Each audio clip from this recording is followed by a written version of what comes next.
Okay, we are live. Great. Okay, welcome everyone to the fourth edition of Speak Easy.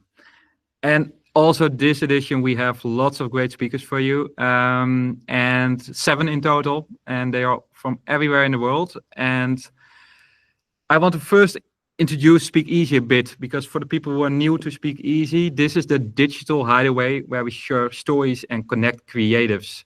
So it's a digital conference, of course, because you viewing via YouTube. Um, and we are for all ages, levels, and topics.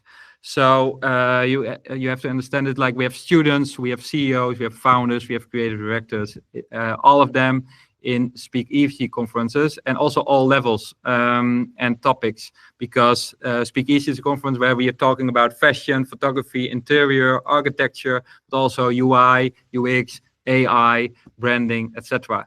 So I want to try to combine all that. And this is the fourth edition, like I said, on the 4th of December. We're starting at 7 p.m., of course, a bit later, 3 minutes after.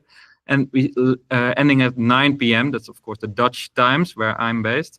And we have 7 speakers in total for tonight, which all have 15 minutes to speak.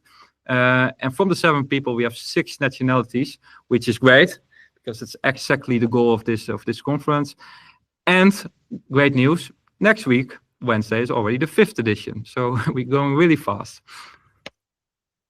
And if you're watching the talks of the other people, make sure to follow Speak Easy Conference and tag Speak Easy Conference on Instagram and LinkedIn, because I will repost it. So that's nice. Okay, let me introduce you to the speakers. We have Alexandra, we have Peter, we have Zoltan, we have Andreas, we have Cameron, Sam, Patryk, Alejandra, and let me check, Alexia, of course. And oh, yeah. And I will do the introduction, or this was the introduction basically. And after that, we have Alexandra from Media Monks, which is called Monks now, about reshow printing, a sustainable alternative to print. At 7:25, we have Peter Vandor and Zoltan Szoke from Oslo Studio, the founders, and they will talk about cultural crossroads, Eastern and Western Design Coalition. After that, we have Andreas from the Hague University of Applied Sciences here in the Netherlands, and he will talk about more than one lens, how to build a startup incubator broadened by view of design. And then after him, we have Cameron and Samantha from the National Association of Manufacturers. I was never heard of it, so I was really curious about that one. The brand ecosystem designing for impact and consistency. They are from the US. Then we have Patryk from Future Crafting, founder. He has an incredible CV, so he will talk about reinventing yourself and staying sane in the creative industry, where he is in for 20 years. And then we have Alejandra from the EU government organization, or at least I call it like that. We couldn't call the right like the name because of legal stuff. And she will talk about creatives in unexpected places. And then we have the closing of tonight, which will be Alexia from Your Majesty. And she will talk about building a brand for the future, capturing modern spirituality and non-conformity to celebrate the unusual, which is a beautiful title of the talk. And then I will do the closing, which takes a few minutes.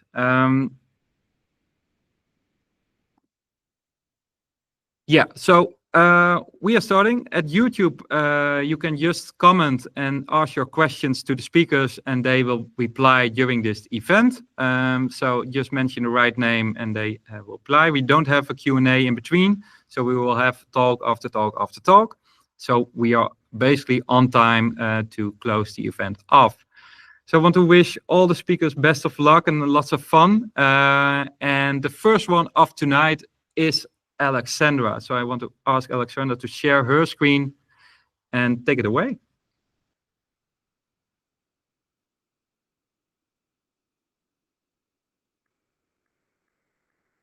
Yes, and you're muted, Alexandra, just so you know. Classic. Right, yeah. Good evening. My name is Alex. I'm a designer and art director at Monks. I'm currently based in Barcelona. I work in branding and graphic design for the digital age, from creating brand books to leading digital productions, or social first campaigns for clients such as BMW, Zalando, Google, Mugler, among others. Well, I grew up in Madrid, but I'm Romanian. So because of that, I think that I always kind of had a little bit of a clash between being Spanish and trying to find a little bit my Romanian identity. So I have always been really fascinated by Eastern Europe's past and art. I also started illustrating during the pandemic as a way of kind of like staying away of the computer, but just switching it to the iPad, which is a small computer. So that's how I kind of like came along with matchboxes. I found like one day like this account that was a Flickr account where it posted so many matchboxes and assets from the Soviet era, and I found them very fascinating. I think that the simplicity of the colors, the negative, the blank space, the typography, the bold colors, everything really resonated to the style that I want to do illustrations, and it was kind of like a great source of inspiration for many projects, to be honest.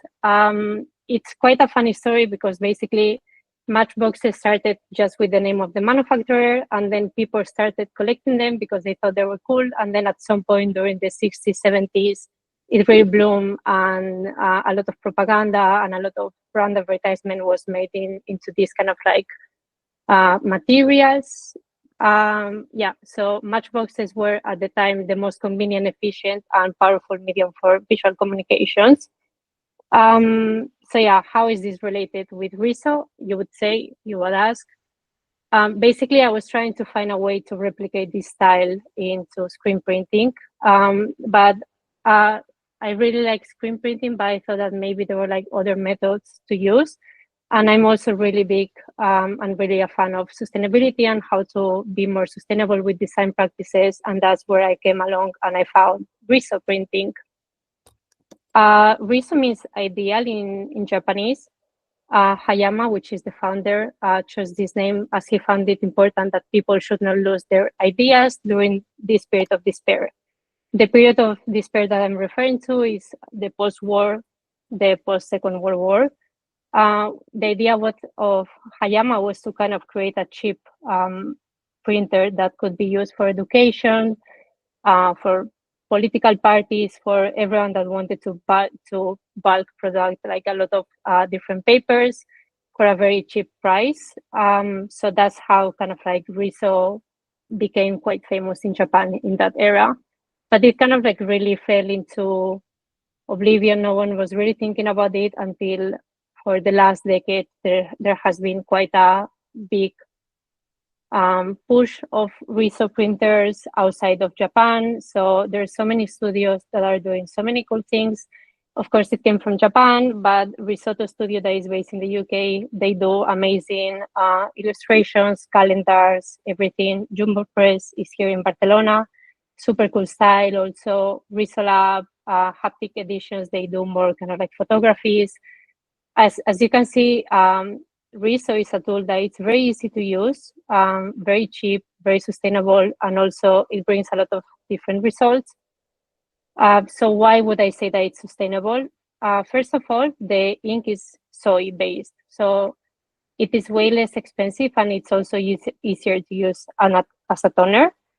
The masters are also plant-based. The stencils where the Riso prints are made with rice paper, and it's almost heatless. So it prints very similar to a screen printer effect, but it uses way less electricity than that. So it's a very good sustainable choice for printing. The maximum file size that you can take is A3 though, so it's a little bit limited in some things. But that being said, there are really many applications to explore. I would say that how Riso started is with zines, so kind of like creating these magazines or like these like small booklets that comics, food recipes, books, everything. It has also been used mainly by illustrators, and also it has recently been used into packaging. And of course, you can also do photographies and collages. If you print into 3 inks, you have a very similar effect to a full color photography. So how does Riso work, because it's a bit of a different territory.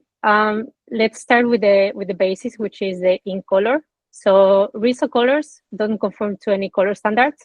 So it's very hard to replicate the digital colors of Riso, or to maybe create something on digitally. You don't know how it's going to turn out in the print. The inks are also slightly transparent because they're made of soy. So that also allows for some variations in overprint, and based on the color of the paper that you're printing, the color is going to be different. So another very cool thing, and that's why people prefer Riso, I would say, is because it can produce very vibrant colors, very neon colors that are outside of the CMYK. Or you can also use metallic shades. So there's quite a lot of options into coloring. And it also allows for designs from only one color to some more intricate pieces.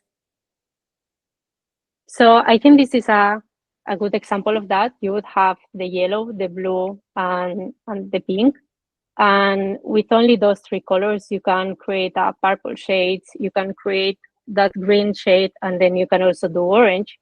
So with only three colors, you almost have a complete palette as a designer. So another thing is layer preparation. Riso machines create a stencil. It's very similar to a silk screen. So you have like small dots where that kind of like master is going to impregnate the color.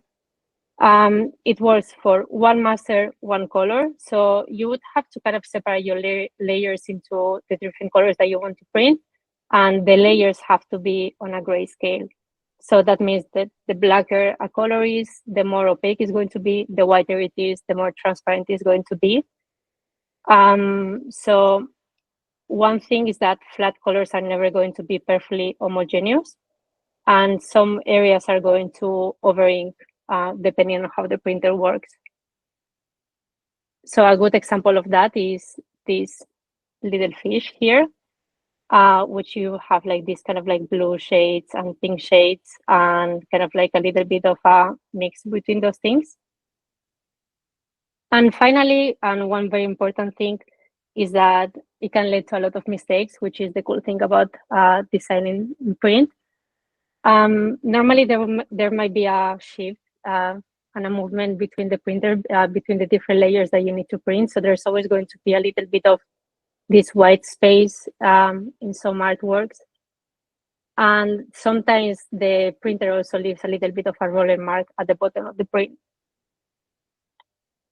So you can see here, for example, that that white space, it kind of like brings these circular shapes, this kind of like 3D effect, which is very cool. And it's probably something that it was not meant to be like this digitally, but printing eternal like this, and I think it's much greater, right? So you might be asking now, how is this related to digital design? How is Riso printing related anyhow with digital design, or like what we do as graphic designers? Well, I think that for me, it kind of like brings a new old way of thinking about design.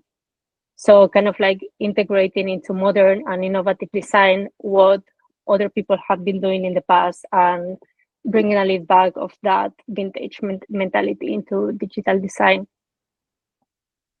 And with that, I kind of like created my own design standards of things that I would do for illustrations, but also for things that I would do for different clients when working for brands. So the first thing that I would say is using less ink. One solid color pages can make recycling more difficult because the recyclable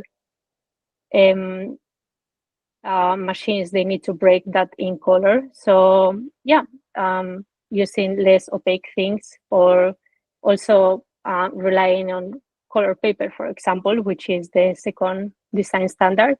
So not everything has to be printed on a glossy white paper. Possibilities are quite endless. You can use recycled paper, you can use color paper, you can do so many nice things with different types of paper. Another thing would be reducing the color palette. So creating a simpler color palette, and also like thinking with those simple colors, how we can play around with overprinting and with textures to bring a little bit more dynamism into the color palettes. Another thing would be using organic materials. So for example, for packaging design, how we can use soy ink, how we can use rice paper, how we can use recycled paper into creating new products.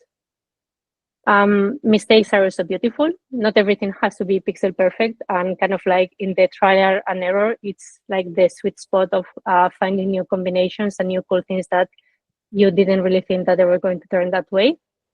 And embracing white space. So removing unnecessary elements, playing with transparencies. I think what's great about this is that it can be taken into print design, but you can also think about this in digital design, right? So how you can make a website easier to use, how you can make it more user-friendly, and how you can save a screen also and reduce emissions that way. So one last thing to end this talk is a case study that I found very interesting. It's an article on Medium that it's called Creating Climate Conscious Branding. It's made by the Design Council. I think it was made 2 years ago. So the cool thing is that the design director of this project talks about how they integrated sustainability into their new brand guidelines. And some of the things that she mentions, they're very similar to what I have been talking in the past. So one thing that they did, for example, was to limit the fonts usage. So kind of like making it easier for computers to process a website and to use some screen saving. Also, they minimize the number of colors on the palette. So also save ink on print, but also digitally is going to be easier for a screen to be seen. They also use pattern to reduce block color printing for the reason that I said before, that one solid color is way harder to recycle. So what they did was kind of like creating patterns that would break a little bit those red solid block of colors. They also provided options for printing in a single ink. So how would the logo or some print reports would look if they're only going to be printed into black and white. And finally, and one very interesting one is that they also reduced the amount and size of the images, and they found out that using red was more energy. It saved more energy using red or black colors instead of using whites and other colors. So they kind of like put most of the images on their website and also on their brand book on this color of red that was going to be way more sustainable also for the digital age. And yeah, that's kind of all. Thank you so much. And yeah, best of luck for the next speakers. Thank you very much, Alexandra. That was a really nice topic and totally unexpected when I had someone from Medium Monks talk about this kind of stuff. So it's really nice. And I think it's also good to highlight this offline stuff as well. So thanks a lot for that. Yeah, so we move on to the next speakers, and that's two speakers even, Peter and Zoltan. It's up to you. Hello. Hey guys. Hey. You see us? Yes. Yeah. Okay, cool. Hey guys. We are Peter and Zoltan. Hey. We are Oslo Studio, the two founders. Yeah, and actually, wait, this is super annoying. Here we go. Yeah, do it like this. Yeah. Cool. So yeah, we didn't expect what we saw. I don't know if you knew it, Martin, but yeah, there was already some teaser for us, so that's really nice. Romanian neighbors. So yeah, we are here to talk a bit about our heritage and where we live now. We are an Amsterdam-based branding studio, and yeah, we were both born and raised in Budapest. We've together combined lived here for 15 years. Approximately, and yeah, we're here to talk about some cultural crossroads and the Eastern and Western design collision. In less businessy words, how is it to grow up in a completely different design world, and how is it to live in a place now that is designed to its perfection? yeah, so when we moved, not together, but yeah, I came a little bit earlier, so we saw that the stuff looks very much different, also from above, also on the ground, and yeah, mostly in design. So some teaser in terms of weather. I think you all know Amsterdam. It's pretty bad, and this is our home. Probably this is like the most kind of cheating. Kind of cheating is the most beautiful day ever, probably in Budapest. But yeah, it's yeah, still very nice. Yeah, as you see, food like raw fish compared to our goulash. Everything is fried in lard and meat. And of course, that this is the important. If you see like architecture, like the beautiful, these cute Dutch houses compared to our let's say brutalist blocky panel houses, or the countryside, it's kind of fairy tale vibe in the Netherlands compared to the Hungarian villages. So yeah, we just recognize that even grandmas are look a little bit different, because for us, like grandma is like this. Yeah, but they probably cook better than the Dutch ones, but that's just our heritage. Yeah, but why we're here is more talk about the design, because yeah, here it's much more modern. Yeah, so as you see, I would now say like all this really classical, grotesque fonts, and how the grids are completely fine-tuned compared to the Hungarian design. It's a new one. It's kind of like, let's say, like out of date, still not using this kind of style, or a little bit different approach.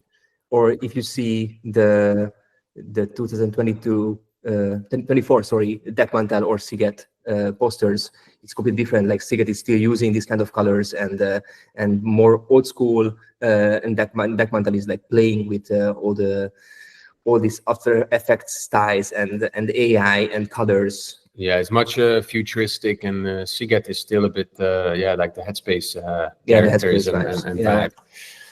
And advertisements, super clean, simple messaging, extremely well put. And then we used to see this kind of yeah, let's say old schoolish compared to the Dutch way. It says the charm of cool evenings in a warm coating.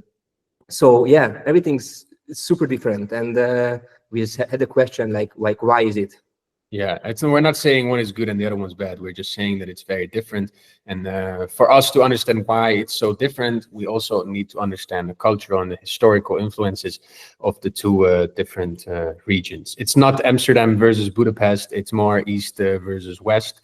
Yeah, so we have 4 little chapters: historical foundations, the points of collision, how it shaped us as the studio, and also some like sort of a summary takeaway. Yeah, so the foundations, of course, we're not giving a history class. Yeah, I think you know this. You don't know this map. It's like the divided Europe, and as you see, like Hungary happened to be stuck in the Soviet part, and that's why that I think that was the first time when we like design started to evolve. A lot of cultural, political, and economic influence got on the design actually, and then we experienced like the constructivism or suprematism or socialist realism. If you remember the portraits of Lenin or Khrushchev, everything is like in this realistic style. Everything is about the collective compared to or all the propaganda stuff. The propaganda, yeah, exactly.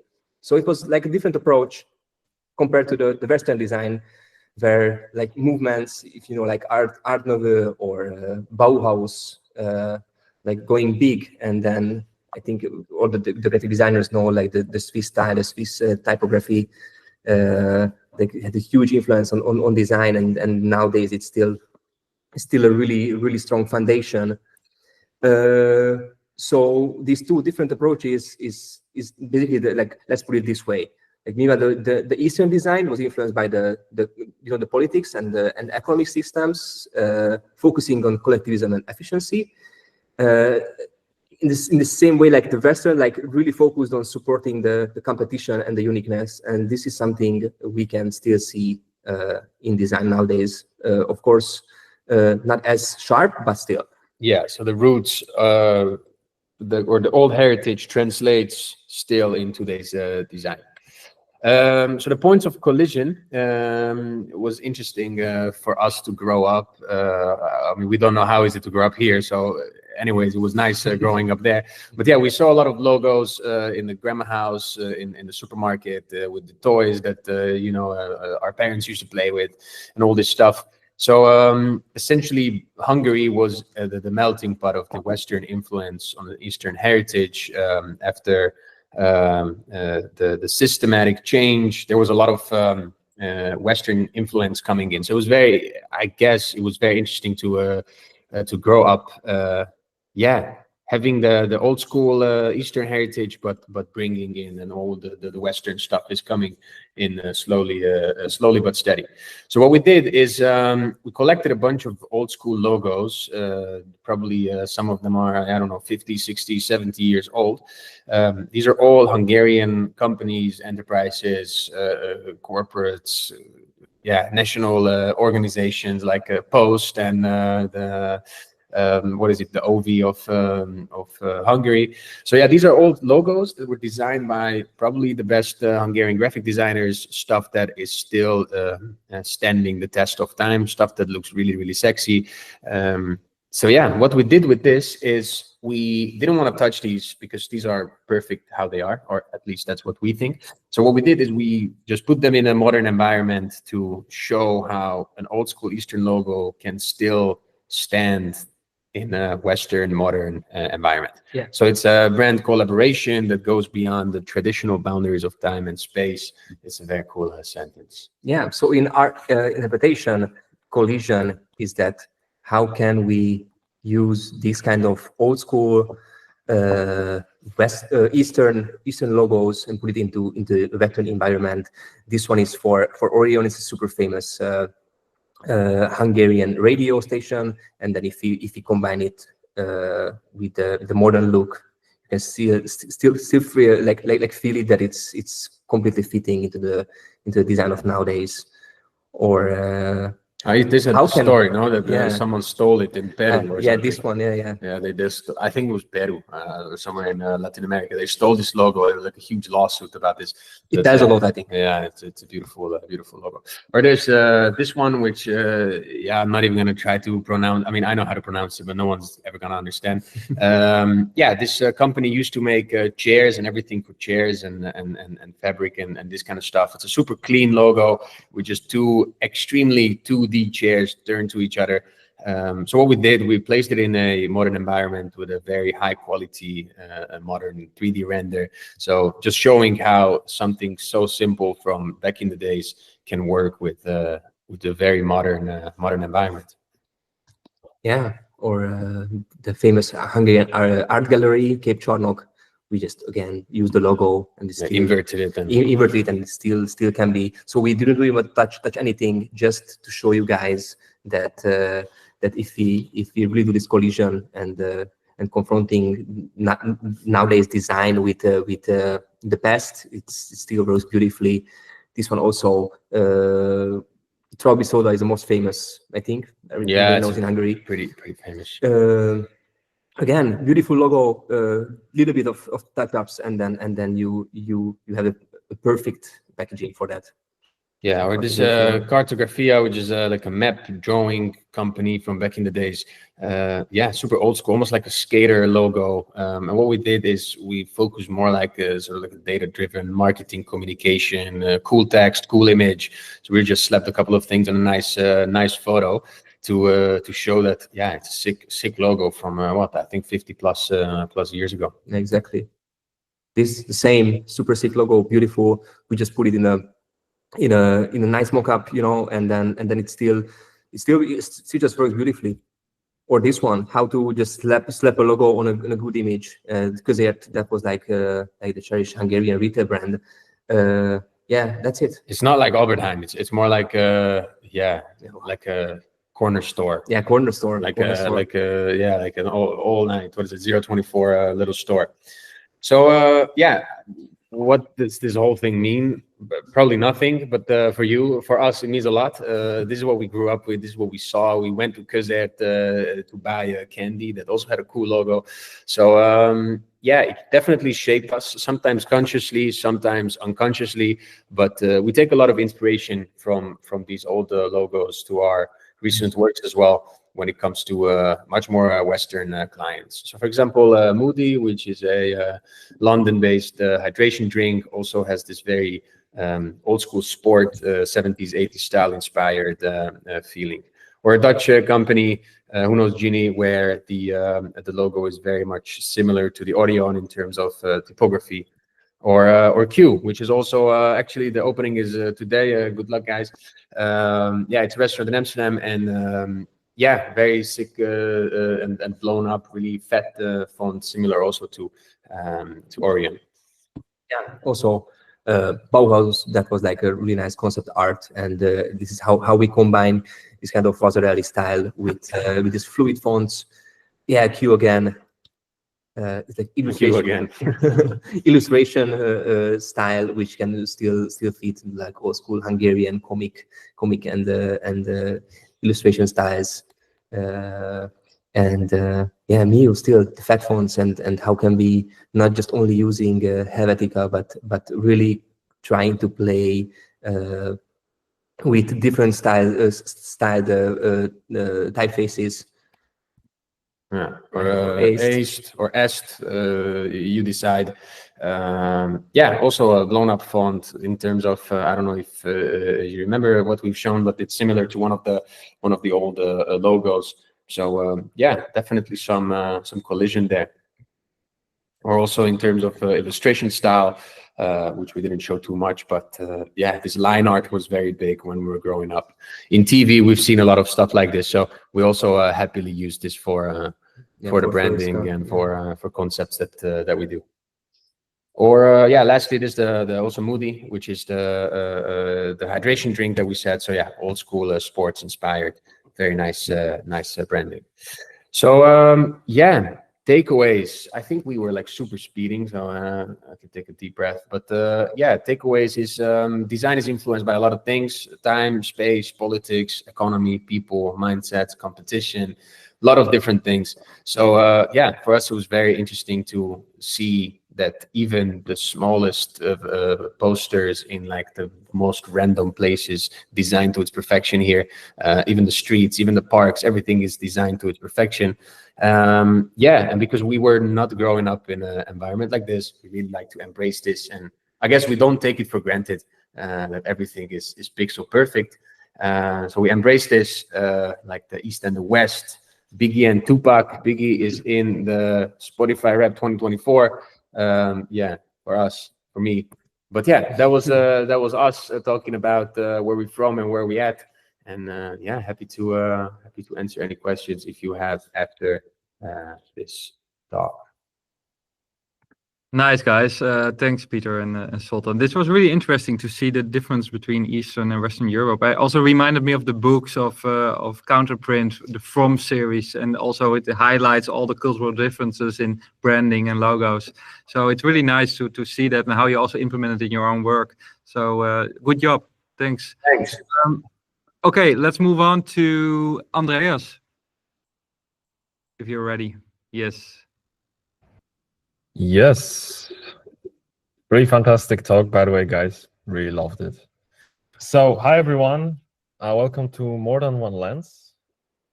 So thanks for tuning in. I'm Andreas. I'm originally from Poland, so also Eastern Europe. And currently, I'm a startup coach and designer at the Hague University of Applied Sciences. Previously, I had a fantastic time at a Machina in Amsterdam. And that's also where I met Martin during our at night at Depth, which was a really lovely experience. And currently, I have pleasure of designing for change, for positive change in the dynamic The Hague. So I would like to tell you a little story. Once upon a time, in the fall of 2002, well, my journey has begun because I was born. And ever since I was a kid, I loved creating. I loved drawing on papers, building from Lego, anything. And also, yeah, already was quite keen of using technology to do art, as visible on Coloring the Frog, and multitasking by watching SpongeBob. So I love to create. Whether it was sketching ideas or building imaginary worlds in games, I was always experimenting and asking what if. And that curiosity drove me towards the design, a field where I could bring my ideas to life and solve problems in creative ways. But back then, I saw design through a single lens, just focused on aesthetics, pure aesthetics. I had no idea how many lenses I would discover along the way. In going forward in time, in 2021, I graduated high school and moved to a new country well known for its great design. Can you guess what it is? Well, it's obviously Netherlands, and not just Netherlands, it's also The Hague, where I went to study specifically user experience design bachelor's at, you guessed it, The Hague University of Applied Sciences, which was fantastic time where I met a lot of fantastic people, made friends, professional and personal. It was life-changing experience. But I couldn't help to notice that in my early years as a designer, I worked on many user interfaces, creating polished products that functioned beautifully, but everything felt one-dimensional, almost like copy-paste. Despite a multitude of school projects, freelance projects, internship projects done focused on usability, clarity, function, which is very important, it was a bit limited. It felt that something was missing. It felt like I was looking for a keyhole, only seeing part of a picture. I didn't yet realize how design could shape systems, relationships between those systems, or even entire ecosystems of a region. But one day, everything has changed when I was asked to create a student startup incubator at my university for my graduation internship. But this wasn't a typical design challenge. There was no template, there was no defined user journey, no examples, nothing to reference from directly, just a book and a vague idea. So I had to zoom out and think differently. Suddenly, I wasn't designing an interface, I was designing a system, a space where ideas could grow and people could thrive. And this project forced me to see design through multiple lenses, layers, dimensions, you name it. For example, one lens focused on the students. What did they need to succeed in business? Another one was on educators. How could they become most efficient and tailored mentors for students? And yet another lens zoomed out to the university itself. How could this incubator enhance its mission and grow a local ecosystem of entrepreneurs? Each lens brought an insight, showing me the interconnectedness of people, processes, and goals. So how can many dynamic and complex layers be combined together? Well, I came up with a startup clock.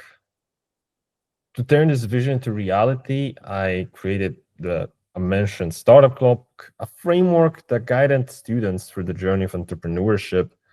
And this wasn't just about process, really, it was about flexibility and adaptability. It allowed mentors to easily track progress, as well as to know what to do next, ensuring quality coaching. And for university, aligned with its mission to make things simple, easily scalable across faculty, and creating a cohesive web between those lenses. So through that many lenses of iteration and strategic alignment, listening to needs and refining it, each iteration taught me that design is not static. It's not just a website or app. It involves its users' business goals and many layers in between. Until finally, after months of work, we successfully launched Nexted. Watching students apply to us and pitch their startups with excitement, I saw the impact of looking through so many lenses and applying them in action. And this wasn't just a place to build business. It was a platform for growth, collaboration, learning, and bringing people together. And in that moment, I realized how far my perspective on design had expanded and impacted people around me. And ever since then, I've approached every single project with this idea of lenses, that no single perspective is enough. To unlock design's true potential, we need to embrace its many lenses, strategic, creative, systemic, relational, and many others. By doing so, we can solve bigger problems, empower more people, and create designs that last. So I would like to leave you with this summary. If we design through many lenses, we empower people from many senses. And let's explore your lenses. I've shared my journey, but now I'd like to make you think, what lenses have you discovered in your own work? How has design challenged you to see differently certain things? So thank you for listening. It was a brief, but thank you. No, that's perfect, Andreas. We are already over time, so this is perfect to have a shorter one in between. Thanks a lot, and I will think about the lenses I am looking my work through. So thanks, and I think it's really good exactly in this times where accessibility and inclusivity are really important. I think it's good to view your work through different lenses as well. So thanks a lot for highlighting this. Yeah, thank you. Let's move on with the next speaker. Of speakers, I have to say, because Cameron and Samantha are up. Take it away, I would say.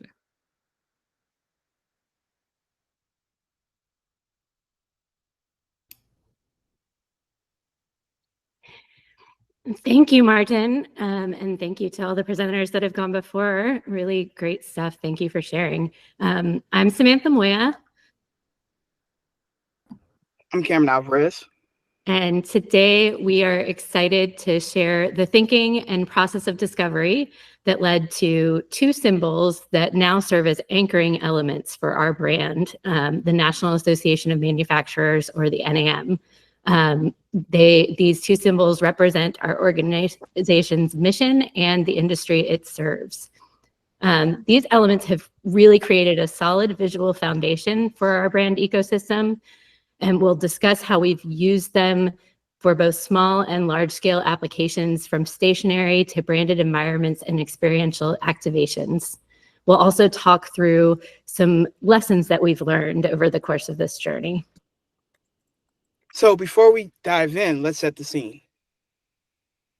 Manufacturing is America's economic engine, and for more than a century, the National Association of Manufacturers has stood as the most effective resource and most influential advocate for manufacturers in the United States.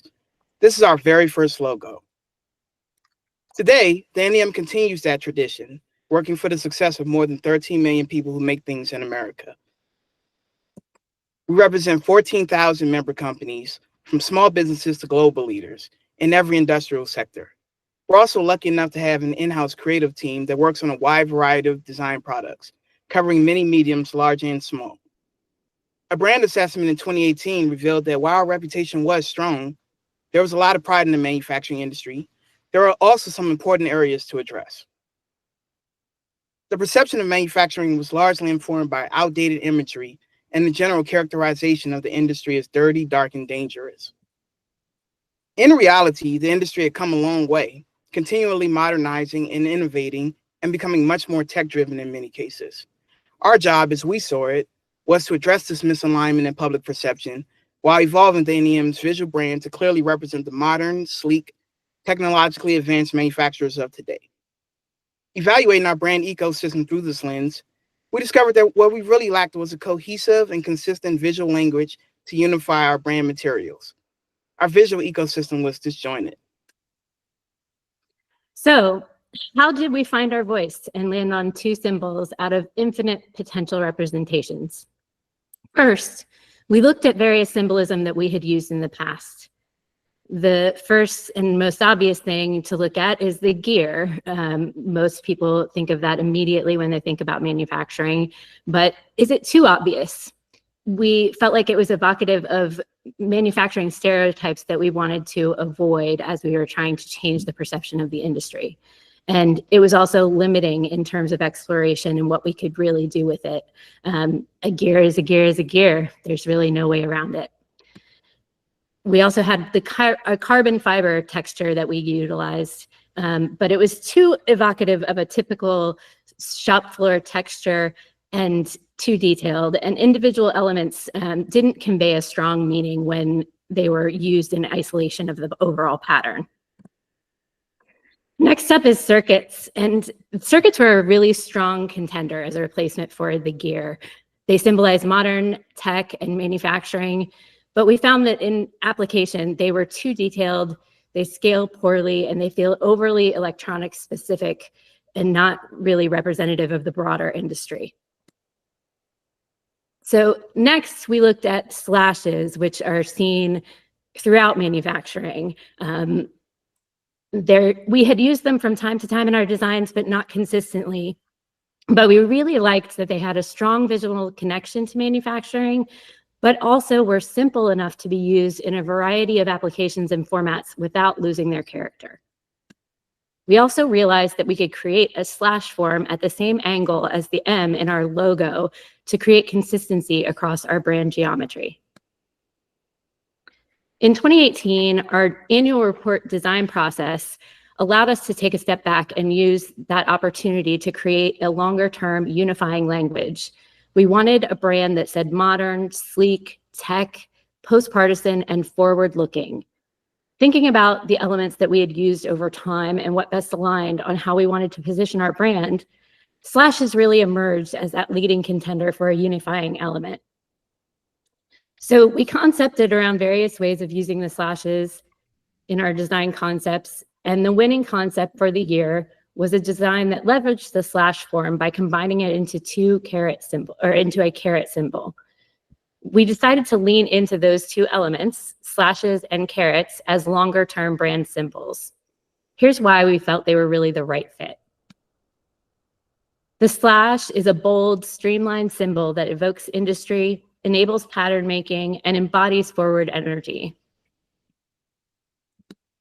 The caret is a dynamic, forward-looking symbol of intentional movement and practical innovation.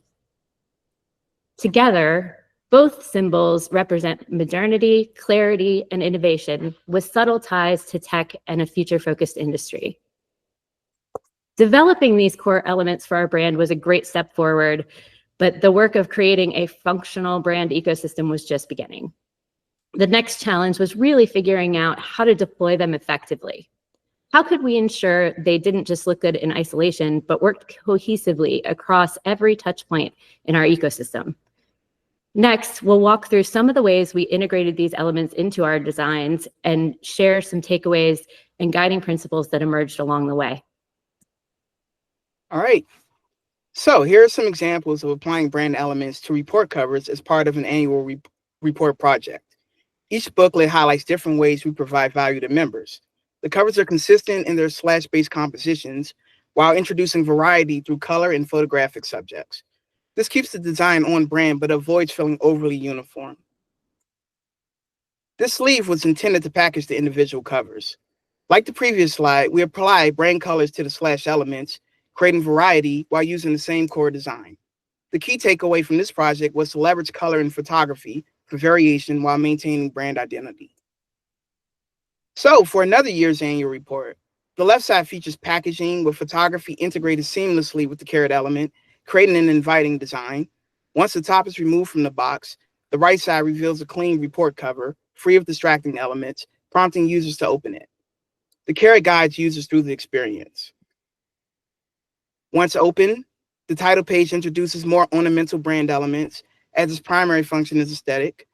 The table of contents balances design and function, allowing the layout to breathe. Section introduction pages allow for experimental and expressive brand treatments, as they have minimal functional requirements. For content-heavy spreads, we prioritize clean space for narrative text. So here's some stationery. So on the left, we have a notepad design that highlights some functional challenges. Brand elements can reduce practicality if not carefully coordinated with the printer.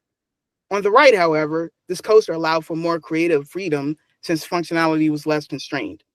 So the takeaway here is to prioritize functionality and adjust design accordingly.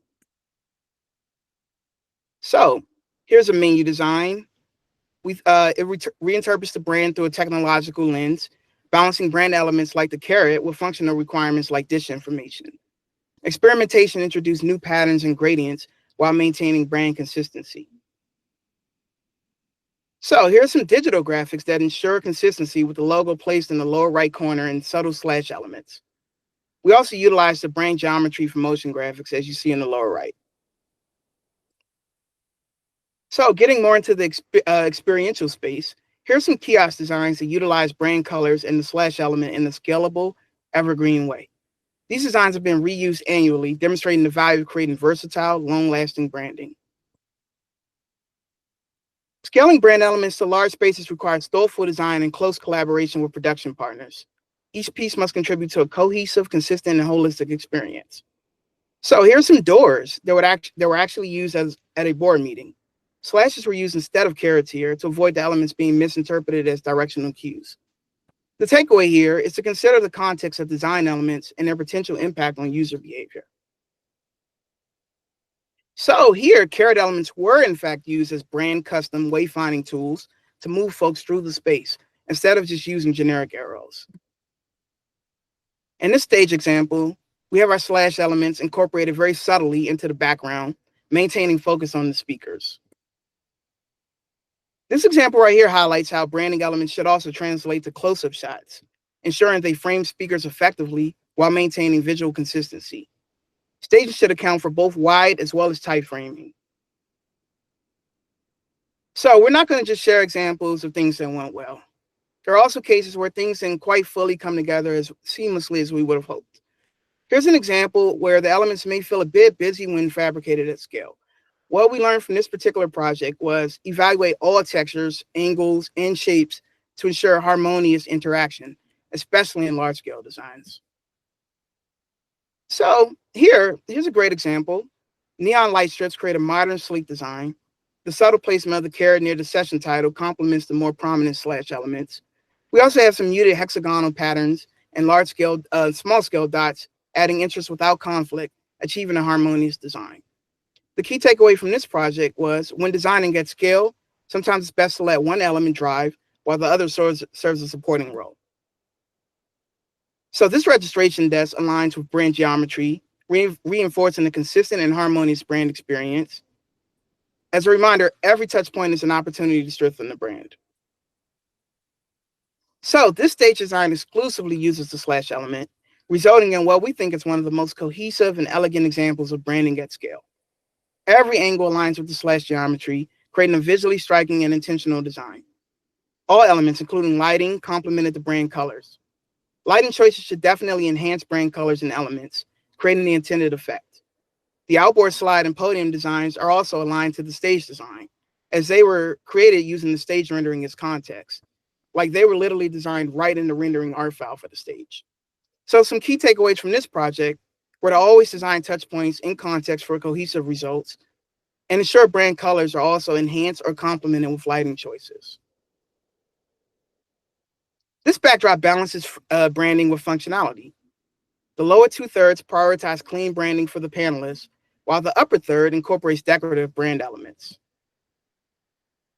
So special projects like campaigns and sub-brands allow for more flexibility in interpreting the brand, as they aren't strictly tied to core branding.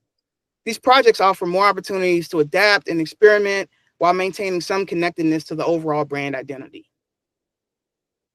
So this poster was for a campaign to encourage mask wearing. The design aimed for more of a retro, vintage feel, but we were able to subtly incorporate a slash pattern as well as carrots into the design. Let me know if you can spot them.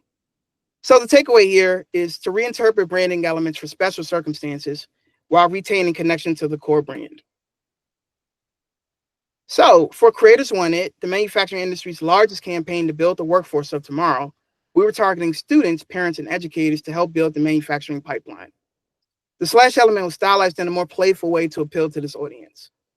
A key component of this campaign was an immersive experience that educated participants about the opportunities in the manufacturing industry through gamification. More than 13,000 students and 3,800 career mentors participated in the initiative. And research shows that we were actually able to create a sizable perception shift in their favorability towards manufacturing careers. The interactive experience is also a great example of how the slash and caret elements work well as both decorative as well as functional and interactive features, and how they translate both in large and small scale applications. So the key takeaways from this massive project were: allow flexibility in your branding to adapt to different audiences while maintaining consistency. Also, leverage brand elements that lend themselves to interaction cues to enhance engagement. Thanks, Cam.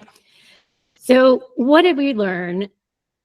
Here are some of the key takeaways we feel are useful in creating, evolving, and applying a brand ecosystem at scale.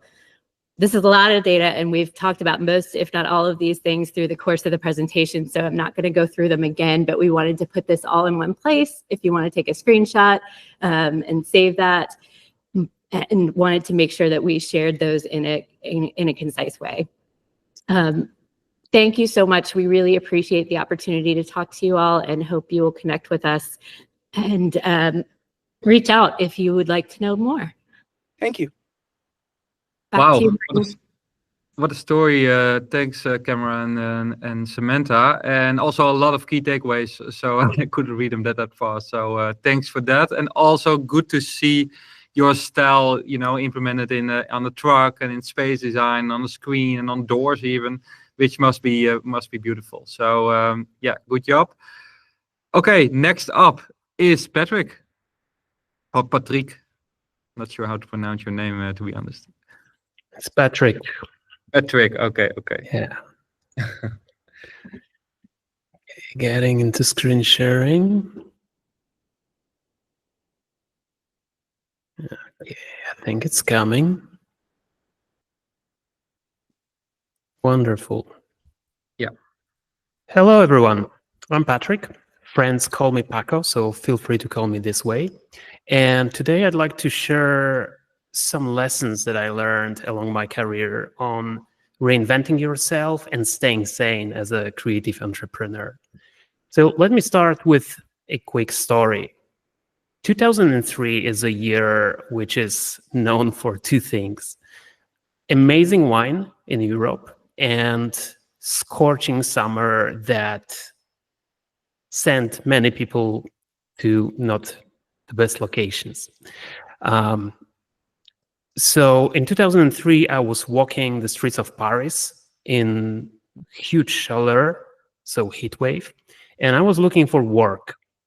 Now, this wasn't creative work. I was looking for any work to sustain myself, and I didn't feel at ease and at pace with myself. So soon after, I came back to Poland, which is my home country, and I started a career in design. I freelanced for a couple of years, but in 2006, I started my first digital agency. And that's how the roller coaster that went on for the next 20 years actually started. And that was cool. We did a little bit of digital, a little bit of branding. We pioneered early Flash websites and all this kind of stuff, which agencies of this kind did 20 years ago. Now, what happened was in 2008, we were working primarily for financial sector, major banks in Poland and this kind of clients, very, very focused on that industry. And well, it's 2008, so the financial crisis came, and overnight, my entire business was wiped out. And that was quite challenging because I didn't have much track record in business, and well, it did hurt. But guess what? A couple of months later, we were back on track. We pivoted. We changed the path a little bit, focused on different clients, and we were back again. And from there on, I think that the constant path of reinventing myself and the companies that I used to run went on. And I think that until today, I could count something like 7 major pivots, each of them bringing different lessons. So just to fast forward very quickly, from that design agency, I moved on to animation, film, and cinematography. I've become a pioneer of time lapses, which was a very novel thing for a while. And well, I did a lot of work in that space. I shared my ideas, and that was a beautiful time because inbound worked, meaning content marketing was being born, and it was enough to put your expertise out there, share your learnings, and share what you're excited with the world. And that drove a lot of business. Wonderful days. I showed a beautiful film that captured an amazing decaying Protestant temple in Western Poland. Formerly, that was a German part. And this film went viral, brought me a lot of work for the next years. And primarily, the best achievement is that it helped save this amazing temple from decay. Now, from there, I co-founded a brand that started producing motion control equipment, and that went for a few years. And then finally, a few years back, we converged on producing CG and visual effects for global brands. So my last studio, Kizny, produced CG and animation for brands like Huawei, Vio, Sony, some Intel, NVIDIA, all these kind of companies globally. In the US, we worked in the Middle Eastern markets, in Asia, not so much in Europe. So it's a story of reinvention. And well, being a creative is one thing, and it comes with its own challenges, but creative entrepreneurship is even more challenging and difficult, especially today. And I'm not sure if you noticed, but things started changing recently. And I don't think they changed in a great way. Like, one of the major changes that has been along with us for the last 20 years is constant democratization of everything. Like, things which were on the bleeding edge become so common and ubiquitous that almost everybody can reach them. And guess what? The official narrative is that it's a great thing, right? And everybody who pushes the technology and solutions and all this kind of thing, well, they say it's a great thing. Democratization is wonderful for everybody. But for artists, for creatives, and for small-scale creative entrepreneurs, that's a little bit more challenging because it produces massive market oversaturation, massive amount of noise, and comes with a lot of challenges. So things has started to become more difficult recently. And I mentioned the 2008 crisis not for no reason, because recently, I think it started late 2022, the creative and marketing ecosystem started slowing down massively. And I've been tracking this pretty closely since I closed my last studio, doing research. And, you know, I've been collecting the records of companies that struggle, that close down, people that suffer and struggle to get any work. And this is happening all across the board. I'm talking from massive VFX studios like Goodbye Kansas, several hundred people globally, all the way to 1, 2, 3 people motion design shops anywhere in the world. So people struggle. The difference between the crisis we're dealing with right now and the one in 2008 is that the one in 2008 was severe but short. This one is much longer. It's been going on for 2 years. And the second difference is that this one is not official, meaning, okay, we normalize to some extent that it's getting a little bit difficult, that it's tough out there, et cetera, but we didn't normalize that people cannot really do business anymore. So if you have work, if your company is doing well, you're either very, very lucky or you're doing a lot of great things in your business, but not always it helps. Like, the market is always stronger. So things are different. And about 1.5 years ago, my studio was at the peak, and my outlook for my career was to keep going for 2 more years, get some more savings in my bank account. I had some investment plans, and I wanted to retire 2 years later. Currently, today I'm 42. I was around 40. Hey, let me focus that camera. We're back. But shit happened. My studio was in a peak, top shape. We were serving these amazing brands. Shit happened, and after half a year of major struggle, which included rebranding, massive marketing efforts, we didn't manage to stay afloat. And that was a good decision to, looking backward, to shut down my studio. Because from today's perspective, what I'm seeing is that, well, I had savings and my financial situation was good. I could have kept the studio running, but it just didn't make any sense. And I didn't have full clarity about it at that time. I went with my gut, but today I'm seeing very clearly that it was a good decision. So today, after closing my studio, I'm working still in the creative space. I'm supporting fellow creatives and other founders in running their businesses. And I started thinking a lot about all these things that I didn't have time to think during my busy career. So first thing I'd like to talk about is like defining success, because we run these companies, and when we start our first studio or agency, we're driven by different ambitions and we want to create great work, make impact in the world, etc., etc. But then we get so bogged down in the business that this initial vision kind of like blurs and fades, and well, it's becoming very distant. And the question is, like, how do we define success? How often do we define it? Did we even make effort to define the vision of our success? What does success even mean for us, right?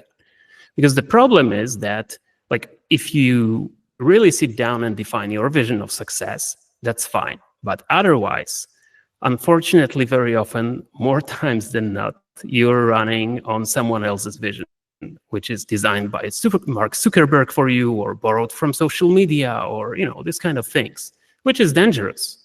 But not many people have clarity about it. So for me, I don't think I ever had like super clear vision of success, because I was always in the pursuit of like the next goal, and whether it was creative, financial, or whatever, right? But the importance of clarifying this success came later, when I started thinking about it. And the second thing is defining failure. As I mentioned, I started talking with a lot of people in the creative industry that struggled, and that also share their stories of like closing their studios and suffering and going through all these transitions, which are, you know, it's not easy. And I came up with a realization that the creative industry is very different when it comes to defining failure compared to all other entrepreneurship areas or circles, right? Let me put that in a contrast. A couple years ago, I started building an agency that was focused on providing brand strategy and creative services to space tech in the US.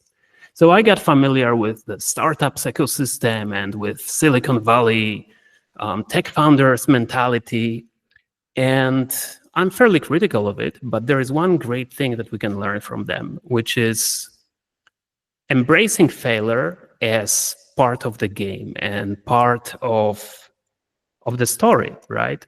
So this is something that creatives I talk to, they struggle with it. Like, failing your studio very quickly means a personal failure. So the question we should ask ourselves as we keep reinventing ourselves and chasing our business goals is a simple question. Is our business still serving us, right? And for me, my last business, unfortunately, wasn't serving me.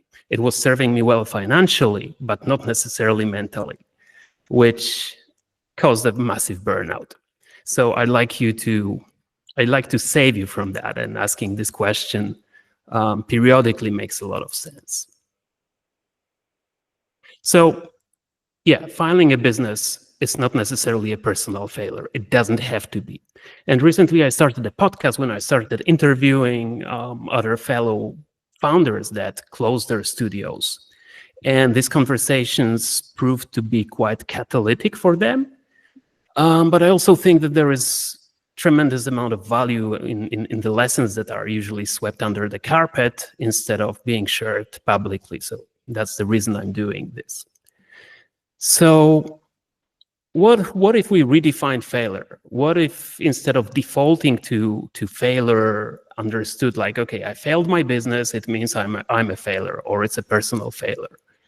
What if we started thinking about it differently? What if we think about conscious quitting, about pivoting, about letting go, about embracing joy of missing out, passing on things? Or I recently coined this term, early abandoner, right? We are all so keen to pride ourselves in being early adopters. But maybe it's quite healthy to think about early abandonment as a life strategy. That's the one I embraced recently. And going with the flow. These are just possible reframings, but once you start thinking that, okay, it doesn't have to be full failure, it could be many of these things, it can actually help propel your career forward and stay a little bit more sane. So speaking of staying sane, there is several problems happening today, and I find it pretty ironic that we're more connected than ever, and it's so much more difficult to truly connect with people. And this is an obvious thing, but algorithmic media, I'm using this term deliberately instead of social media because it's not social in my opinion anymore, stands in the way a lot. So I think it makes sense to imagine that this media doesn't exist anymore. How would your communication, how would your business effort change if you assumed that social media doesn't exist, right? It's an interesting perspective. And then from there, I don't want to sound banal, but these are like really things that I put a lot of thinking into and internalized. Prioritizing human relationships and creating balance in your life. These are things that I think are of the utmost importance when it comes to staying sane in the difficult industry that we have today. For me, this balance was getting out of the city, building a home somewhere in the middle of nowhere, being grounded in nature, and also going back to my old passion, which is playing woodwind instruments, playing jazz, and learning music. So you may wonder, what's next? Where do we go from here? Business-wise, it's really difficult recently because I think these are all symptoms of like late stage of capitalism, but super long story short, we can conclude that inbound marketing is dead because social media is dead. Outbound is dead because of all the automation, AI, and the amount of like noise and spam you're getting through all channels. And generally, internet is dead. Even like many people think so these days because of AI and proliferation of algorithmically generated content. So what do we do with this? My approach to this is, first of all, create opportunities for yourself, putting human first, and create opportunities to have conversations with people, whether it's one-on-one or it's with groups of people like we're doing here, which I'm very grateful for. And very last thing that I wanted to share is something which I changed my mind about. I used to grind for 20 years, and it was a rewarding career. We've done amazing projects. We gathered awards. We did work for amazing brands, etc. We all know that. But I think I came to a conclusion that hustle is a lie, and you cannot really hustle yourself towards a success. And my conclusion and my recipe and my alternative is focusing not on working harder, but rather on selling smarter. And by that, I mean focusing on creating value and relationships with people. And that's something which has become a foundation of my advisory practice towards creative firms and creative entrepreneurs, which is my current focus. And I encourage you to follow me on social media. Please connect on LinkedIn. I'm open to talk. I run my podcast. If you have something interesting to say about how the industry changes and evolves, I'd like to have you on. And if you run a studio or a creative agency and you think you might benefit from some of guidance or advisory from my side, I'm open to chat. So thank you very much for having me, Martin. And thanks everyone for listening. Yes, thank you for telling this personal and important story, because that's exactly what it is. I think it also fits the topic of last edition from Massimo about mental health and taking care for yourself, but also about the industry. And especially this year, a lot happened also here in the Netherlands. And I think it's good to highlight this once more, so we take care of ourselves and make the right choices. And so staying sane is more important than some people think. So yeah, good talk, Patryk. Next up is Alejandra Villacis Miranda, but I probably It was a great try. Okay. It was a great try. Okay. Okay. By the way, Patryk, I'm gonna reach out to you because I have a lot of thoughts, and I've been sharing like books and people that I think you should connect with, because loved it. I'll reach out to you definitely, to everybody actually. I have so many thoughts. But okay, I'm gonna share my screen now. Okay. So I hope that you can see a presentation. If you cannot see it, please let me know, because I can't see you. So hi everybody. Alejandra Villacis Miranda. Martin, you did your best. I wasn't expecting for you to get it.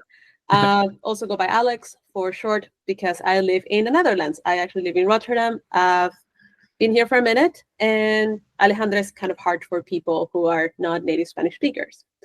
So, bit of context on me. This is where I was born. I was born in Guayaquil, Ecuador, and so in South America, which I struggle sometimes saying that, because a lot of people say that I should define myself as a Latin American designer, but I don't. By the simple fact that I've lived, I'm 32 now. I've lived in 4 countries and I think 8 cities. I am not sure about this number, but I was born in Ecuador, grew up in Mexico for part of my teenage years were in Mexico. Then I moved to Germany, became a German citizen. And after I became a German citizen, I moved to the Netherlands, where I have been for the last, 6 years. My talk is about creatives in unexpected places. And the reason I want to talk about this is because I've had 17 jobs. I started working when I was 18.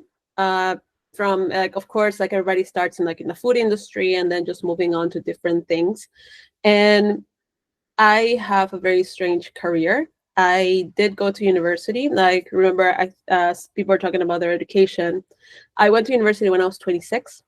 Growing up in Latin, I always was curious about design and the creative field. But growing up in Latin America, that's not the most appreciated idea. Not because my parents were not encouraging me. They wanted me to follow whatever I wanted to do, but it's not a field that is going to be well paid in Latin America.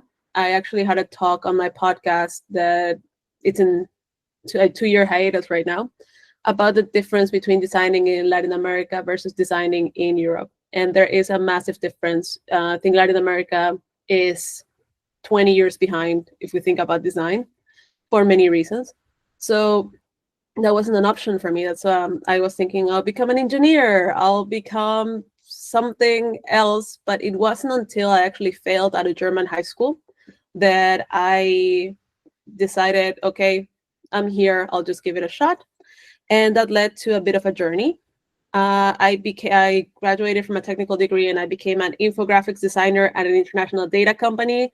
Then I was a medical market researcher working for Pfizer and company, because I spoke a lot of languages, and I speak Spanish, English, German, French, and now Dutch. So that, plus me being curious and wanting to learn, led me to just take on challenges and just asking the question, can I do this? Can I give it a shot? Let's see what happens. Then I trained myself. I did trainings to become a user experience researcher. I've worked also as a workshop facilitator. I was a business consultant in Amsterdam for a while. I've moderated conferences. And what am I doing today? I'm a service manager at an EU government organization. It's been a wild journey, and it sounds like a lot, but am I still a creative? Some would say that I'm not anymore. And here is the crux of the thing. Creatives in unexpected places is the topic of my talk, because I don't think creativity, and this is going to be very controversial, only belongs in the design field. What is creativity? So there are a million definitions of it. The dictionary will say one thing. I think everybody in this cohort, in this group, in every speakeasy is going to have a different definition of what creativity is. To me, creativity is looking at a lot of dots and finding different ways to put them together. I want you to think about it this way.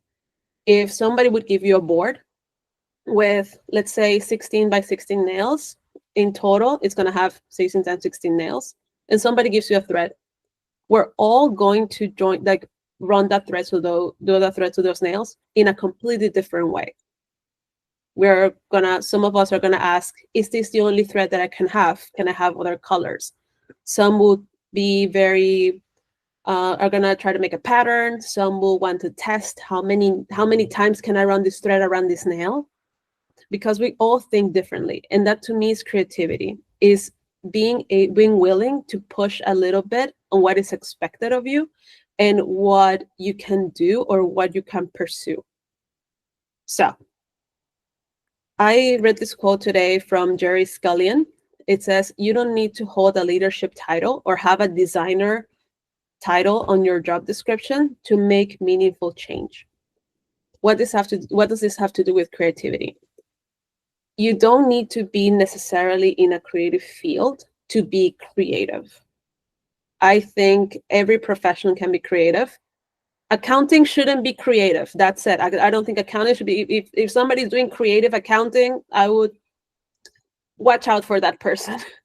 But what I mean by this is that you can be creative in any field, and you can be creative in multiple ways. A doctor has to be creative, a lawyer has to be creative with their strategy. Somebody that has to manage, let's say, employees at a restaurant, they have to be creative as well. It's just different ways of being creative, and you can find creatives in any field. When it comes to my current position, it's not the most creative environment. Of course, it's an EU government organization, so it's not necessarily the most creative environment. But by me being the creative in the room, I can ask different questions. I can propose different ideas. I can look at I come in as a new person and I look at a problem, and my reaction it's not, okay, I know how to fix it, I'm gonna do it just now, like design thinking, whatever. I actually don't like the term design thinking for personal reasons. But I go into, okay, who can I ask more about this? Who can I learn from? Who knows more about this than I have? Who is the person that it's going to be, if I come up with an idea, who is going to be my biggest challenger on this? And not how do I defeat them? I don't look at things from that way. I'm creative, and I'm creative in thinking, how can I understand this person better? And if they are being negative towards change, why are they being negative towards change? Again, you don't need to hold the title of designer to impact change, and you don't need to have that creative leader or be the, I don't know, chief creative officer of a company to impact change. You can be creative in any position, and you can, oh yeah, here's the slide. I was wondering what this was. You can be creative in any position as long as you care. So if you care, if you're curious, if you're willing to work hard, if you open your horizons a little bit, you will find your way in any room. Why am I saying this? More often than not, and I saw, like, I went to university when I was 26. So I started university and all my classmates were 19, 20, and 21. And then there was me.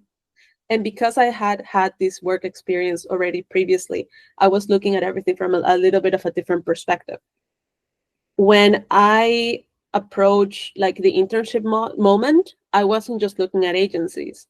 I was looking at every company is going to have my degree is in like design in general, graphic design specifically, but I call it design in general. I was looking at what other places have marketing, what other places need my services. Maybe I'll apply to a theater. They have a visual department. Maybe I'll apply to, I ended up doing my internship actually in an Austrian startup in an Austrian company that was working with startups, and my job was really just create ways for them to connect with their audience, like create moments of connection. That was my assignment as an intern, and it just came from the fact that I was willing to ask the question and approach things creatively. Before I started in this position, actually, I was freelancing, and I went from having a very nice job at an Amsterdam consultancy where I had an unheard of amount of learning and development budget to having to pay for everything myself. And of course, I wanted to connect with people. I thought I'm going to go to conferences. And generally what I did, I saw this conference that I wanted to go to in Amsterdam, and the ticket was way, way, way, way, way over my budget. And I just messaged them. I was like, hey, I cannot afford the ticket. Do you need a volunteer?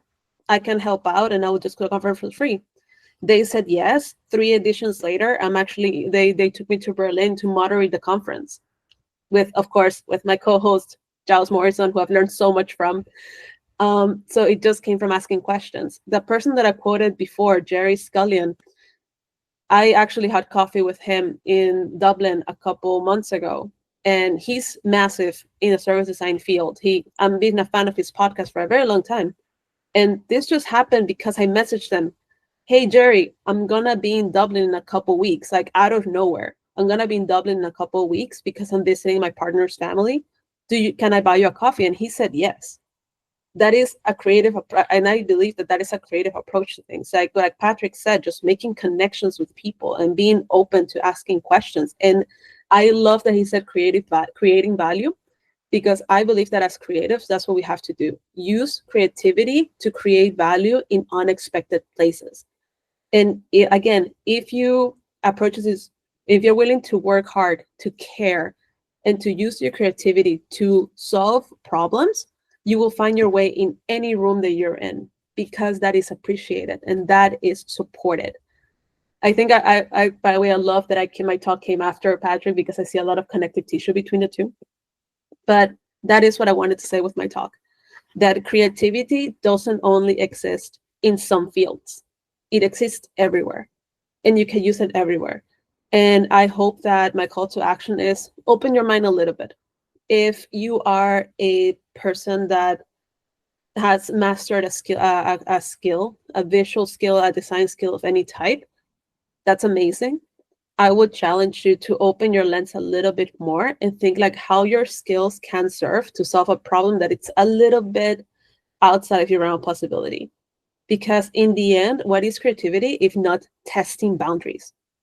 It's testing boundaries, asking questions. And going back to my analogy from the beginning, if the industry, if any field, the job market or whatever you want to call it, is that pegboard full of little nails, and your creativity is that string, how can you string it around different nails?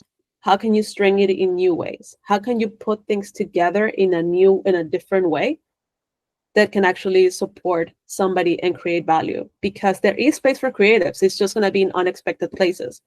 And just raise your hand, reach out, care, be willing to work hard, and be willing to learn, and not come with, I have the solution because I'm creative, but be like, what is happening here? I'm curious because I'm creative. And yeah, that is my talk. If anybody wants to chat with me more about it, also door is open. Feel free to reach out. And I might I'm thinking with my friend Thomas Wilson to start a podcast next year. So keep up for that. And yeah, thanks for having me, Martin. I've loved the experience. And yeah, looking forward to the next speaker. Thank you, Alejandra.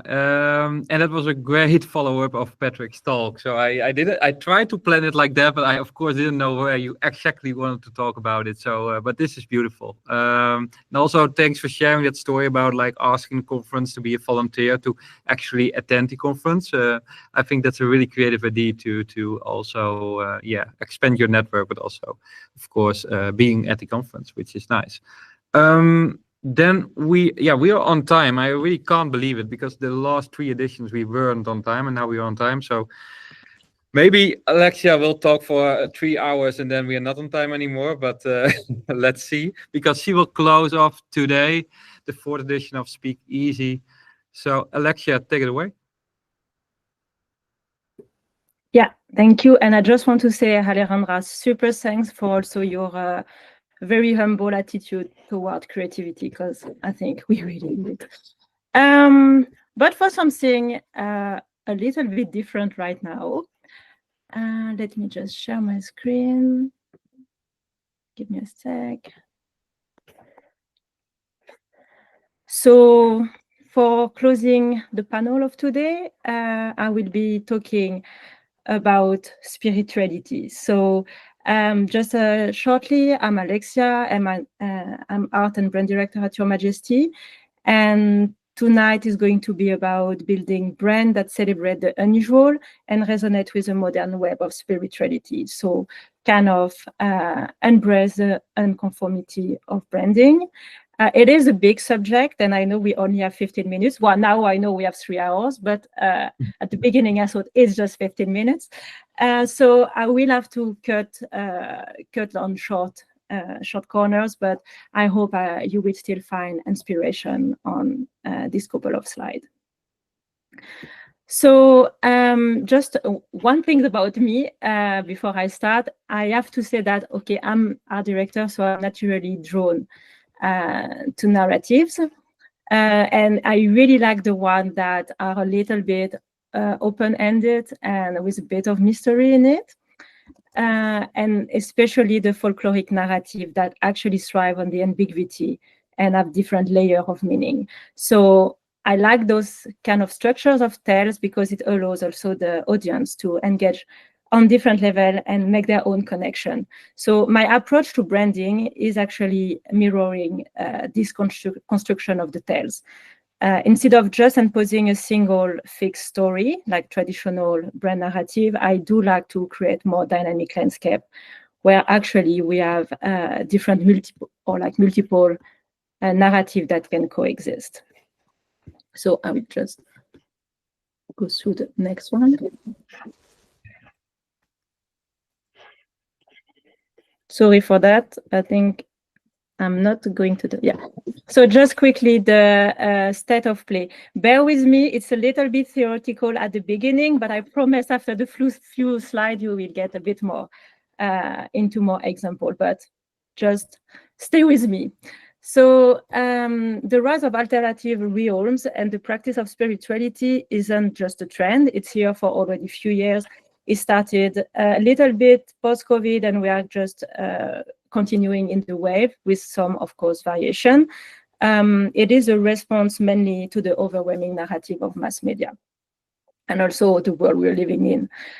But to cut it short, actually, individuals are questioning norms and exploring their belief.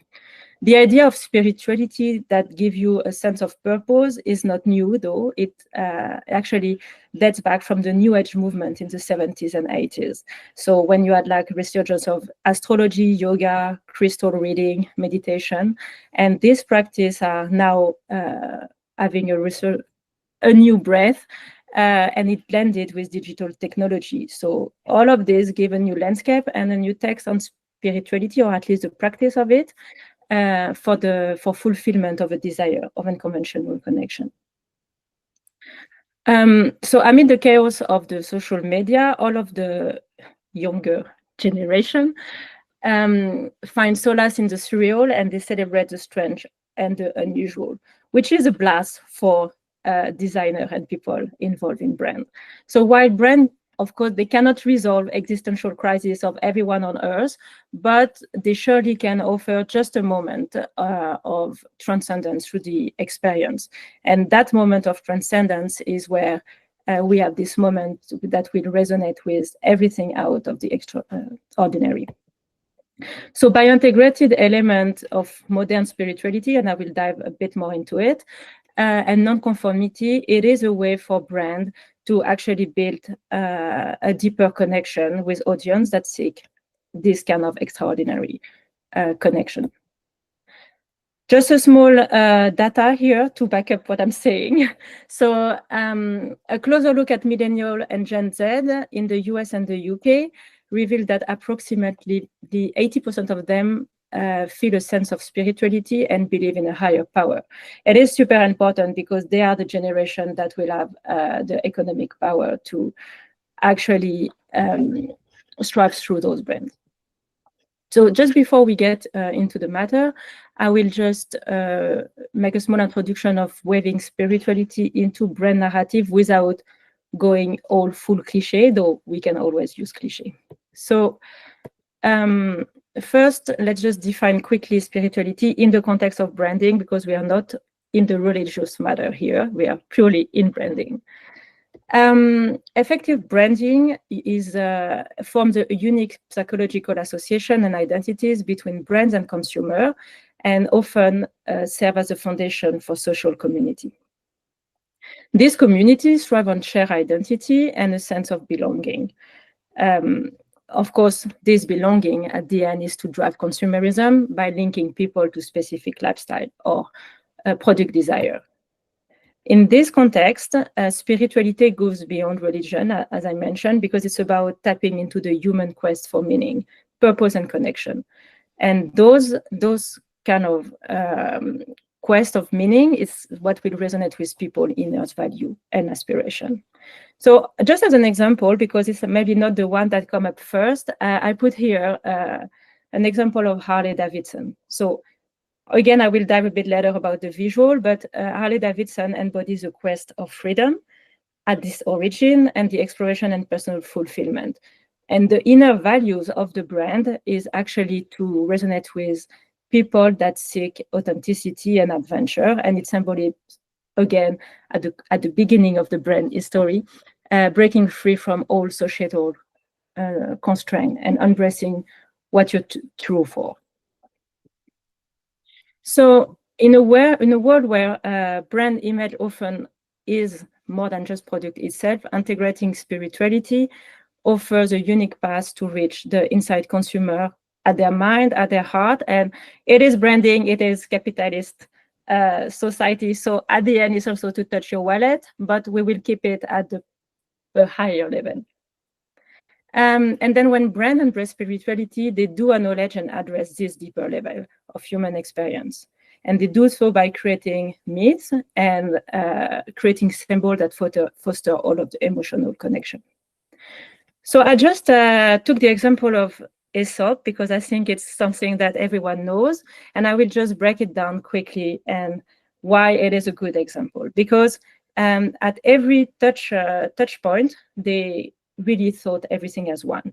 So all store experience, they are uniquely designed, but they all reflect its local environment. So the principles are the same, but they look different. They are all minimalistic and sensory rich, and it creates the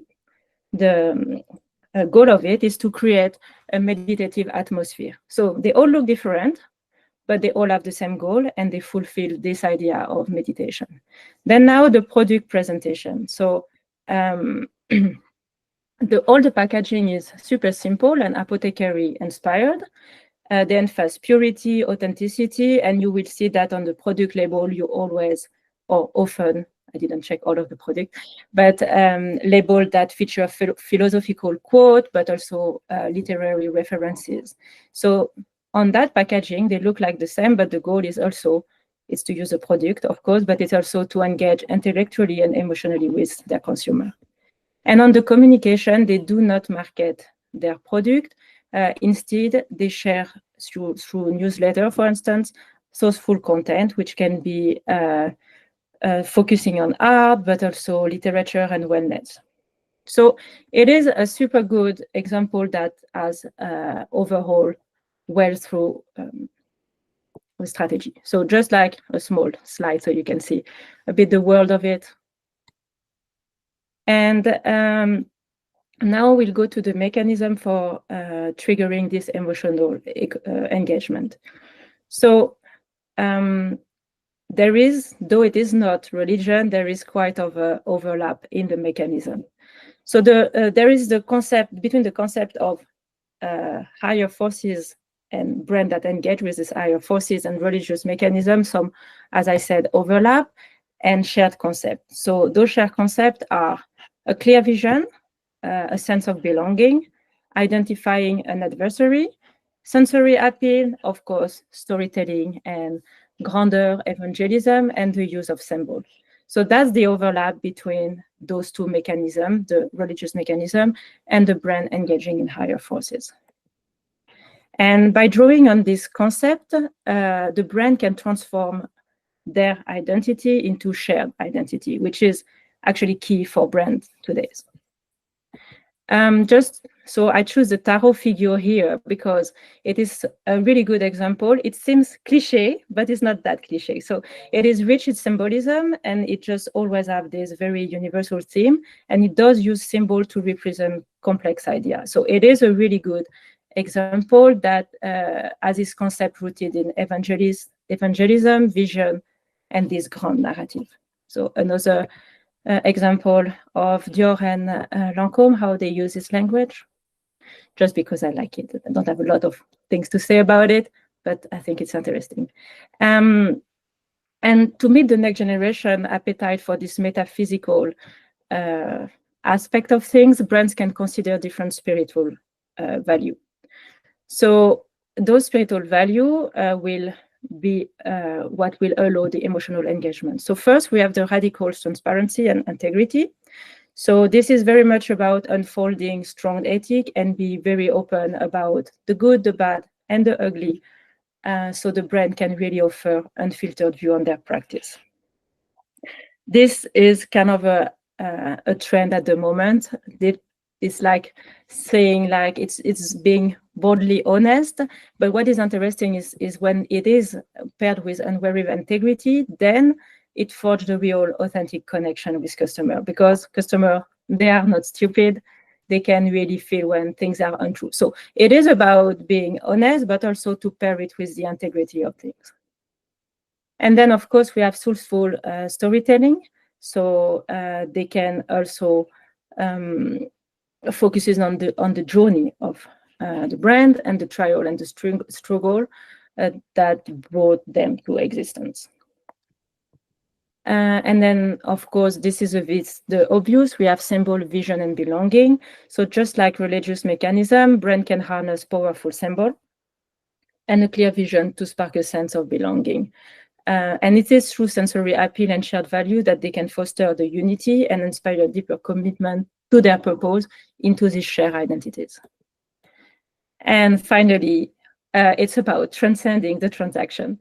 So redefining success by focusing more on transformation and impact. And now we go a little bit more to how does it look like. So translating spirituality into design. So just as a, I hope, super high level reminder of what is brand, branding is about a global lexicon of imagery, music, and icon. It transfers a code into our brand, and it's how we relate to the world and to the brand. So by integrating spiritual symbolism, but also surrealism and cultural reference, or by crafting this kind of micro moment of magic, it's where the brand can evoke this feeling of connection and wonder that will resonate. So I just talk about the youngest generation, but of course it also resonates with everyone. It's just like the youngest generation are a little bit more sensitive to it. But, you know, everyone is sensitive to a bit of magic in everyday life. So this approach is really, I just want to emphasize on this infused by spirituality goes very much beyond the aesthetic, but it's how we can, on every level of brand, touch upon those mechanisms. So I cannot go through everything, so I will just go from first mystical imagery and surrealism. So the mystical imagery is about to think counterbalance to the chaotic world and digital landscape. It is about the poesy of it and brings a layer of appropriation as a powerful tool to talk to the individual. So it can be done by using irrational juxtaposition of imagery to construct the surreal story. And just like surrealist, brand can strive to disobey conventional aesthetic standards. So it's about breaking down what we think should be, and then come up and take the freedom to build a different story. So the advantage of it is that they can challenge logic and reason and explore out of the ordinary human experience. So is what I was talking at the beginning, so how all of these layers come to contingencies. So here are some really nice example. Of course, Gucci is a very famous brand to thrive on surrealism, but in the middle you have the Maison Margiela, which has released a docu about the creation of its couture 2024, and it is a kind of a really beautiful world of mystical vignette, and it's inspired by the 80s horror film. But really, if you can have a look at it, it's really beautiful. And of course, for all of the designer here, the toilet paper magazine is a very good example of how we can construct surrealist brand image with featuring Kenzo, for instance. Then we have the symbolism and cultural references. So symbolism bridges the past and present, and it grounded brands in timeless narrative that evoke a sense of connection and meaning. So by reimagining myth, legend, and spiritual elements, brand can tap into the universal wisdom that would resonate with modern audience. So this is like very much of mixing history and symbolic. So you can do it by incorporating nature, religious motif, and astrology that can evoke the feeling of transcendence. If you add a layer of historical cues, it will provide a sense of tradition and continuity. So again, Gucci, we love it. So like here, you can see how it really interplay. I have a small, I hope I'm like a bit over time. I will try to hurry up. But this is a short film that actually is set up in ancient Greek amphitheater. You can see from the font and the setup of this whole scenery how it talks to the spiritual world, and it is for a brand, dress brand. So the three persona are actually reciting the Greek poem, the Monogram. I will just do quickly and then για σένα και για μένα. Επειδή σ' αγαπώ και στην αγάπη ξέρω. Να μπαίνω σαν πανσέλινος από παντού. So I think I will go a bit quickly for that.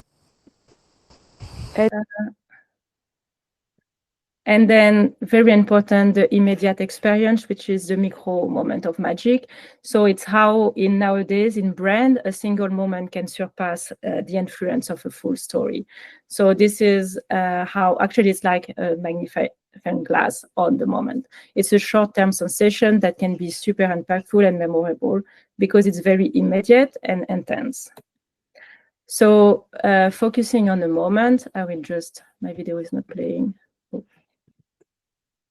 It's actually a moment is like focusing of one part of the complete narrative. So it is an opportunity to emphasize immediate experience over traditional storytelling. A good example for it is always the fashion show. So that actually build those micro moments of magic on brands. So what's ahead of us? And I'm almost done with it. As we look ahead, the use of nonsensical language and surrealism in branding is set to grow. So that means that we are going to shift more towards softer and nonsensical representation, more focusing on feeling, dream, and ethereal element. The shift align, of course, with the cultural acceptance of non-conformity, and that actually is the core resonance of Generation Z that are all for those brands that celebrate the strange and unusual. So quickly, the nonsensical language of airy softness is actually the logical extension of the mystical appeal. When the visuals cue simpler and softer and nonsensical, it means like you don't have to per se explain it with in a rational way. And rather than drawing inspiration from era of symbol, artists and designer will tend to explore feelings. By extension, and what it means for brand, it's like they will use imagery that are going to be harder to explain. But I think that's very exciting for a new breadth of brand for the coming years. Just a small example of Lululemon.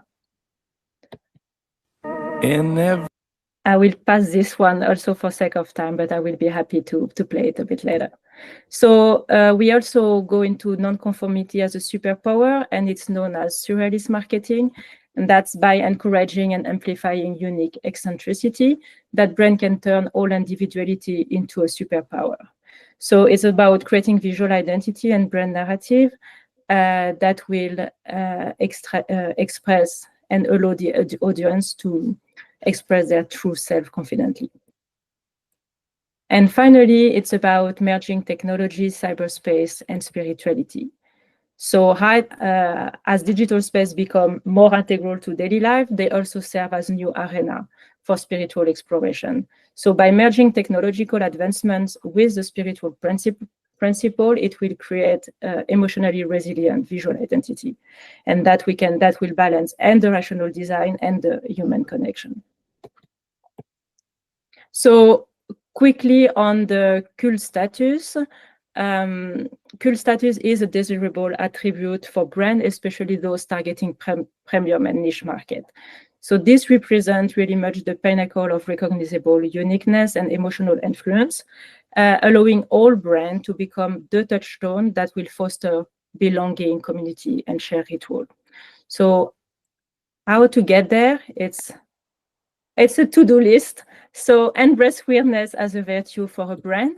So by celebrating individuality and non-conformity to build inclusive narrative and encourage creative risk to uncover new unconventional ideas that stand apart. So a bit of braveness from the brand part. Then the brand can focus on emotional resonance over rationality, use open-ended imagery and experience that invite personal interpretation. And finally, brand can create surreal escape. So that actually blend reality with imagination to transport customer into otherworldly experience. So that's, I'm already over time. I think I completely did not respect the timing, but okay. I have an article if you want to read it. It's on Your Majesty with a lot of other nice articles. Thank you. Yes, thank you, Alexia. And you're not really over time. Your talk was over time, but we are not with the conference over time. So that's beautiful. And thanks for this great close off, because I really love this work. And I also recognize lots of work I also love. So it's good to see that you're like looking into that and anatomize the branding and the ideas behind it. And yeah, highlighting the surrealism trend, which is maybe not even a trend, maybe that's what we're going to now. So love to see all those examples. We'll read your article as well. So thanks for this close off, and I will share my screen again. If that works, would be nice. Yes. No, yeah, no, let's try it once more. Yeah, I think this works. Yeah. So, of course, one big applause for Alexandra, Peter, Zoltan, Andreas, Cameron, Sam, Patryk, and Alejandra, and Alexia as the last one. I really want to thank you all for the great talks, great topics, great highlights, great tips, great personal stories, and visual stories. Thanks for all the effort you put in these presentations. It was lovely to experience all this. So thanks again. And yeah, of course, this whole live stream will stay online. So yeah, you can watch this one back, but also watch the other ones back whenever you want to. Yeah, and feel free to share it all on the socials. And yeah, again, next Wednesday is the 5th edition, which is already soon. I will promote the speakers in the upcoming days. Again, 7 speakers from lots of nationalities and lots of topics and industries. So that's beautiful. And even the week after, we have the 6th edition. So it's going fast now. I think after the 6th edition, we'll take a pause. So thanks again, all. And yeah, see you at the next edition next Wednesday. Thank you, Martin.